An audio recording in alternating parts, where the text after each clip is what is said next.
Лето 2020 года. В отдельном гостевом домике при доме в Калабасасе 2 месяца лежало тело 27-летнего мужчины на сухом льду при задернутых шторах. Каждый день его мать заходила туда, садилась рядом и разговаривала с ним.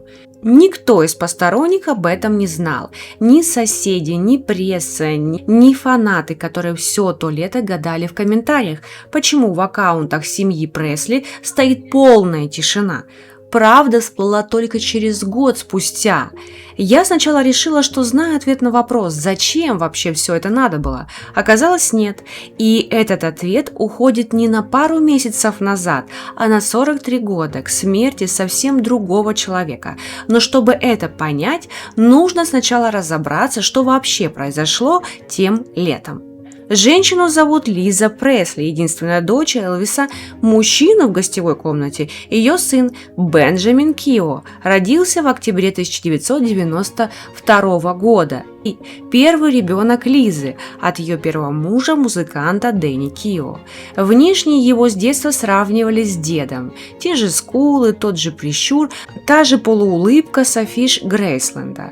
Но в отличие от деда, Бенджамин с юности сторонился камер, не давал интервью, не вел публичных аккаунтов, не пытался построить карьеру на фамилии. По воспоминаниям близких, он тихо играл на гитаре для себя, а не для сцены. Та же музыка в крови, что и у деда, но без единого желания выходить с ней к публике. По словам людей из близкого окружения семьи, Бенджамин был самым закрытым из 4 детей Лизы.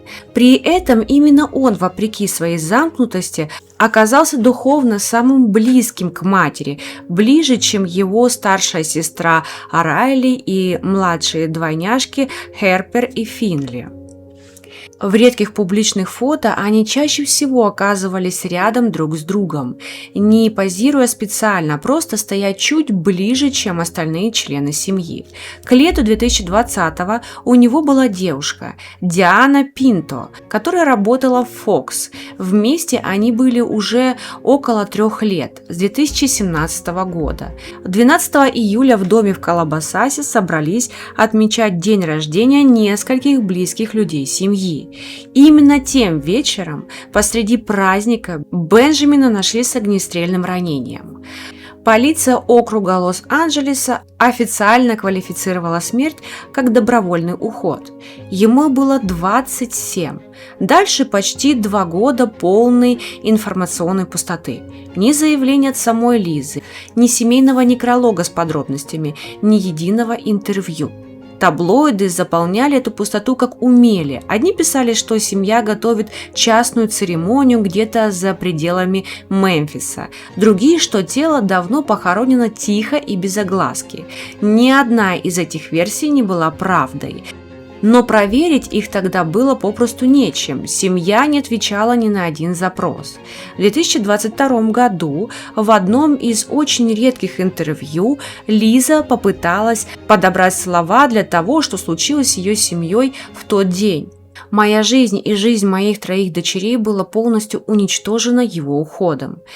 И это едва ли не единственная развернутая публичная фраза, которую она вообще позволила себе произнести о сыне за оставшиеся 2,5 года своей жизни. Дальше тишина. Ни постов, ни памятных дат в соцсетях, ни единого слова о похоронах. Публика решила, что она просто закрылась от мира. На деле ее сын в этот момент физически еще был дома, в той самой гостевой комнате. Объяснение нашлось только в октябре 2024 года в мемуарах, которые Лиза не успела дописать при жизни. Она попросила помочь ей с книгой старшую дочь Райли еще в 2022. Надиктовала множество аудиозаписей, а закончить работу и довести текст до печати Райли пришлось уже одной, когда матери не стало. И в этой книге ее собственным голосом наконец звучит объяснение. Тело держали не в морге и не в похоронном бюро, на сухом льду в паре десятков метров от того места, где жила остальная семья. В штате Калифорния нет закона, который обязывал похоронить человека немедленно. Пишет она прямым текстом. А чуть дальше фраза, которую иначе как честно не назовешь. Я так привыкла к тому, что он рядом. Не метафора, не литературный оборот. Она признает, что за эти 2 месяца ежедневных визитов ей стало физически трудно представить, как она будет жить дальше, когда этой возможности больше не будет увидеться с сыном. А Райли потом объясняла, почему вообще оставила этот эпизод в книге, а не вырезала его как слишком личный. По ее словам, матери было по-настоящему важно дать себе достаточно времени, чтобы попрощаться до конца. И именно это, а не что-то шокирующее. А Райли хотела показать читателю. Когда книга вышла 8 октября 2024 года, именно эта деталь разошлась по заголовкам всего мира быстрее, чем что-то либо еще из этих мемуаров. То самое молчание, которое длилось 4 года, закончилось одной строчкой в чужой книге. Казалось бы, вот и весь ответ. Мать, которая не могла отпустить сына и нашла способ отложить прощание настолько, насколько вообще позволяет закон. Я тоже сначала на этом остановилась, а потом наткнулась в тех же мемуарах на еще одну деталь, и она полностью поменяла то, как я увидела всю эту историю. 6 августа 1977 года, когда умер Элвис Пресли, его тело несколько дней оставалось в Грейсленде. Не в закрытом гробу где-то в стороне, а буквально в гостиной особняка, где родные тысячи поклонников могли прийти проститься. Лизе было тогда 9 лет. Только это прощание было совсем не тихим. К воротам Грейсленда стянулись по разным оценкам до 80 тысяч человек. Президенту пришлось поднимать по тревоге Национальную гвардию, чтобы просто удержать порядок на улице. А 18 августа, в день похорон, прямо в толпе мимо особняка произошла трагедия. Пьяный водитель на машине влетел в группу людей, пришедших проститься с Элвисом, и насмерть сбил 2 женщин. Присцилла Пресли много лет спустя вспоминала об этом прямо. Семье тогда физически не досталось места для собственного горя. Вокруг были тысячи чужих людей, камеры, давка. И она сформулировала это одной фразой: «Не было места для нашего собственного горя». 9-летняя Лиза прощалась с отцом посреди этого хаоса. И вот что она сама пишет спустя 43 года, объясняя уже решение про Бенджамина. Присутствие отца в доме после его смерти было невероятно важным для меня, потому что я могла приходить к нему и разговаривать с ним. И тогда я впервые увидела в этой истории связь, которую раньше не замечала. В 9 лет Лиза поняла, насколько важным для нее было присутствие отца после его смерти. А спустя 43 года, потеряв уже собственного сына, она сделала почти то же самое, оставила его рядом с собой и дала себе время, которого когда-то не хватило ей самой. Похоронили Бенджамина в сентябре 2020 года в мемориальном саду Грейсленда, там же, где и Элвиса. В декабре того же года Лиза написала открытое эссе для People, одно из немногих мест, где она вообще пыталась выразить это горе публично.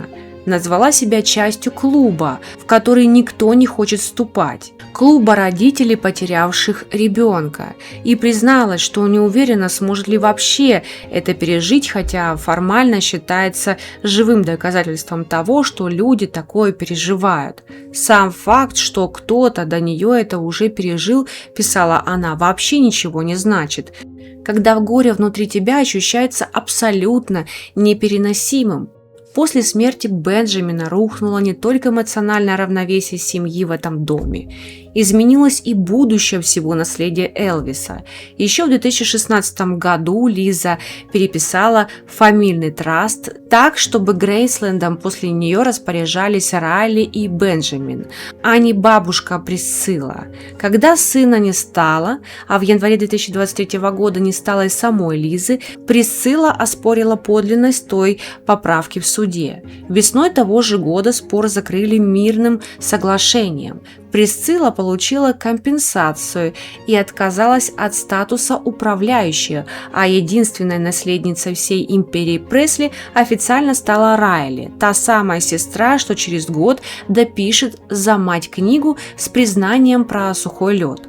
Но это уже отдельная история, я не буду сейчас в нее уходить. Просто еще один осколок того, что взорвалось в этой семье в июле 2020-го. Сама Лиза прожила после смерти сына 2,5 года.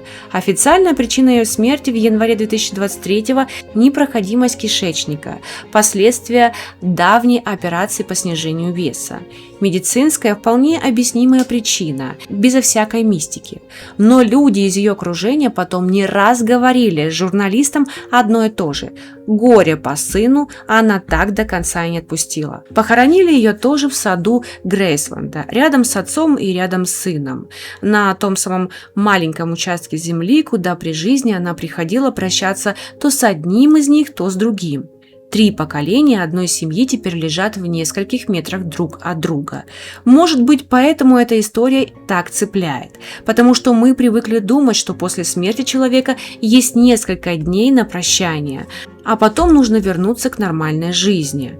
А что если для некоторых людей это работает иначе? 2 месяца на сухом льду в тихой гостевой комнате – это уже за гранью? Или просто форма горя, которую мы как общество пока не научились принимать? Я не знаю точного ответа. А вы?